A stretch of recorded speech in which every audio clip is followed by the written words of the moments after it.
Welcome back, and we're joined by Vinod Karki, Head of Strategy at ICICI Securities, to talk to us about how he's viewing markets.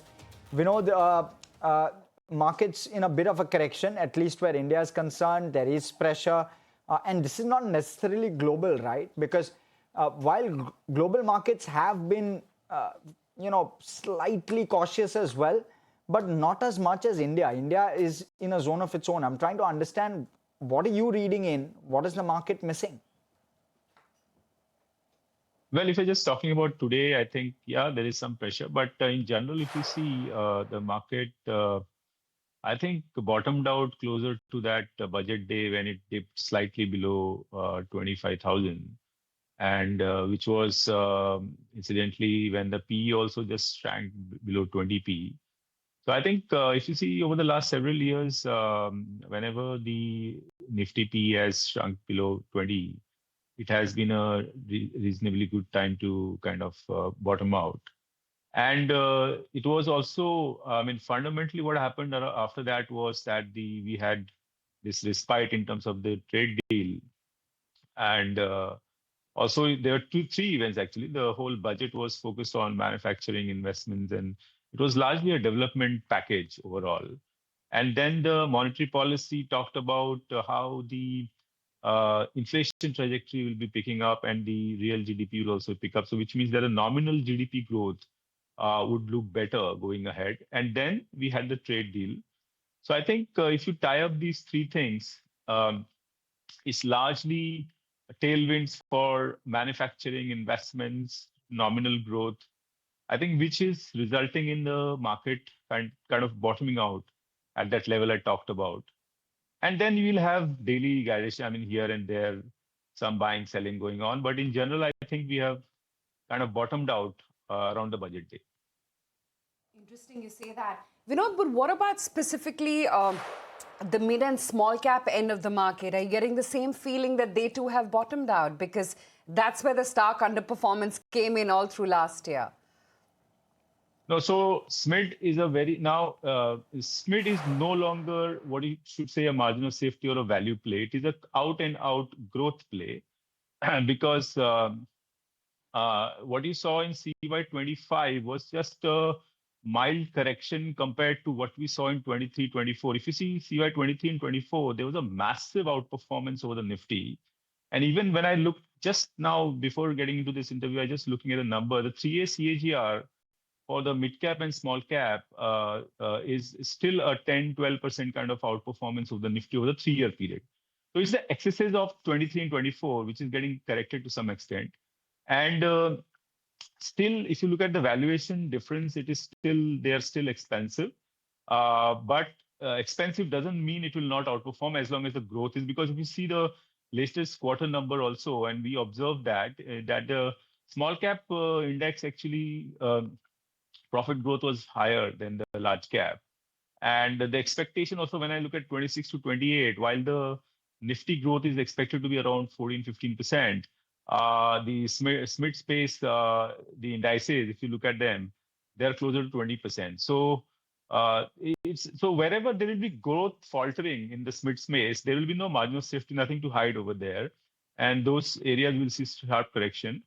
But if growth continues and you see these upgrades for some of these companies, they might continue to kind of see the earnings growth kind of trajectory in terms of price performance, but no value comfort or that kind of a thing over there.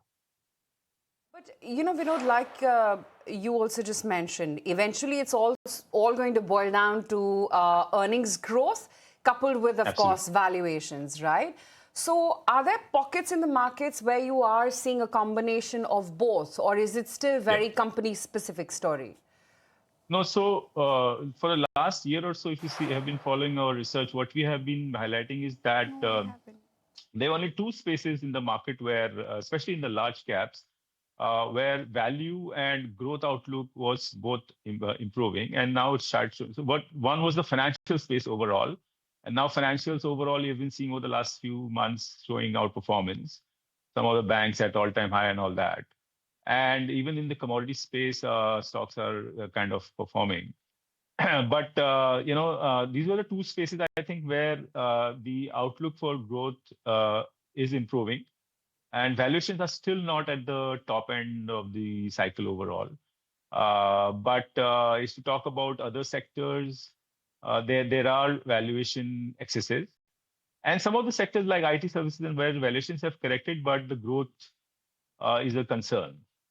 For example, IT services is getting derated right now. So the derating process, if you have seen historically for any sector, it's quite painful. It doesn't just vanish within a month or two period. It kind of bottoms out, takes its own time to find confidence and build on that. So I think where we have seen the growth outlook getting better in terms of volume, surprises, order book, it's the classical domestic cyclicals, which are related to the capital goods, infrastructure, industrials, commodity, financials.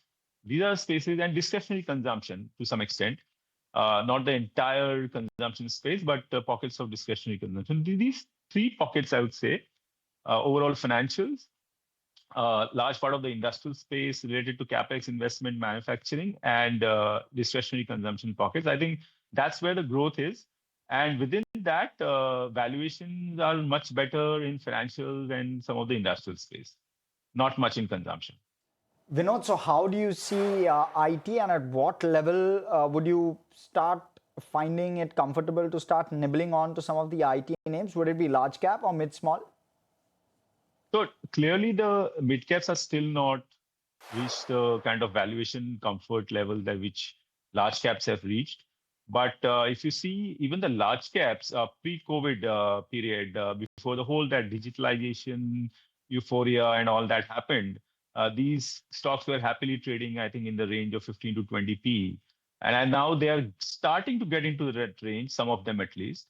So my simple submission is that typically any sector stocks, if you have seen that and experienced it, the bottoming out process is painful, takes time, and you at least bottom out where the earlier bottom was. So I think they're getting interesting in terms of their yields, their dividend yields, free cash flow yield. But time has shown us and experience has shown us that it takes time to build on, where the confidence has been broken and the bottoming out process is going on. It is usually a little painful, So I think it will take time, but they are getting into interesting area in terms of valuation, but growth concerns remain. Yeah. Okay. And Vinod, in terms of your positioning at this point, therefore, how should someone just coming into the market position himself at this point? Should consumer be the larger focus? Within consumer, what? Should it be domestic facing versus export facing? How should one play it? So first of all, I think the domestic, if you sort of look from top-down perspective, I think the domestic economic is undergoing a phase. I mean, we had this phase last year or so where nominal GDP was significantly lower, 8% odd. I think that is getting repaired, and nominal growth is getting up, and that's largely driven by the domestic cycle. So if you look at this quarter's results, where did you see the big surprises in terms of volumes? And forget the actual price, the profit for companies, the volumes and order book and the credit growth. I mean, those kind of the top line growth. We saw more upgrades from the domestic cyclicals, which is in terms of, let's say, the cap good companies in terms of their order book execution, some of these commodity companies in terms of their volume growth, cement, steel, wires, cables, oil refining. That's where the outperformance was, and the outperformance was also from the credit growth. So as I said, the nominal GDP is growing at 8%. We saw credit growth of almost 12, 13, 14% now. So I think clearly, and the NPA cycle is bottoming out, and the NIM cycle, the compression cycle is mostly ending. So, and the valuations are reasonable. So I think these areas look quite interesting to me right now. And discretionary consumption, as I said, some of the pockets where premium consumption, discretionary consumption, auto, retail, some of those spaces, the growth, volume growth and all is quite good. Although I can't say much about the valuations in that. The valuations are still higher. But then equity is all about growth, So if you keep getting growth surprises, markets don't mind little expensive valuations. I was just going to ask you that. How much more of a headroom do you sense for autos, given the growth visibility that we have at our hand right now? Yeah. Yeah. So that's what I said. If so, for example, it's a simple thing, the way you should mentally think about it. So something is like an auto company is at, let's say, 25 times P. You may think it is expensive, but if the growth continues, so let's say it gives you a 15-20% growth over the next year or so. Effectively, what will happen is the 25P will be maintained, and you'll have a 20% price performance, which is very good in this environment. So that's how it works basically. So the derating doesn't happen till you have concerns on the growth, like it's happening for IT services. And once that happens, then there is no stopping it. Then it bottoms out in the next trough. Okay. Vinod, curious to know, is there a view with regard to gold, silver at this point? Well, see, I'm no expert on that, but what my fundamental understanding is that gold was largely driven by this huge demand from central banks in terms of some kind of a new reserve currency. So fundamentally, there was a demand-supply angle to that. There's no denying that. But I don't know what was driving silver overall. But gold clearly had that angle. So long as geopolitics, again, so we had some amount of softening of, I mean, the trade deal is something which helped, and there was some news of some deal happening with Russia. So it will all depend on how stiff the stance, the US stance against, BRIC countries and other countries, how stiff that. So if there is more reconciliation between Trump and the other partners and all that, so I think gold shouldn't rally. But if it worsens, obviously, then it becomes that kind of a scenario. So I think it will be a function of how much comfort the central banks find in terms of either buying gold or dollar reserves, basically. It will function. But silver, I don't know. I mean, what's driving that? Okay. Vinod, always a pleasure speaking with you. Great getting this perspective off on a day like this. Thanks so much for coming in and speaking with us. Viewers, what we'll do is slip into a very short break. We'll continue coverage on the other side. Stay with us.